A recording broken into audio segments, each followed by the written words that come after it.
کالے کپڑے پہننے سے حضرت علی رضی اللہ تعالی عنہ نے کیوں منع فرمایا؟ کالے کپڑے پہننے سے کیا ہوتا ہے؟ حضرت علی رضی اللہ تعالی عنہ کے اس فرمان کو سننے کے بعد آپ کبھی بھی کالے کپڑے نہیں پہنو گے۔ اس ویڈیو کو پورا دیکھ لینا تاکہ بہت بڑی حقیقت آپ جان سکیں۔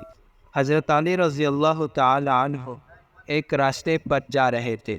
راستہ بہت لمبا تھا۔ چلتے چلتے آپ بہت ہی زیادہ تھک گئے اور آپ ایک جگہ کے اوپر بیٹھ گئے۔ حضرت علی رضی اللہ تعالی عنہ کے سامنے ایک شخص گزرا جس نے کالے کپڑے پہنے ہوئے تھے۔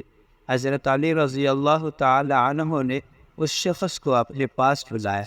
حضرت علی رضی اللہ تعالی عنہ نے اس شخص سے کہا کہ جو تم نے یہ کالے کپڑے پہنے ہوئے ہیں، کیا تمہیں پتہ ہے کہ ان کالے کپڑے پہننے سے کیا ہوتا ہے؟ وہ شخص گھبرا گیا اور اس شخص نے کہا کہ مجھے کچھ نہیں پتہ۔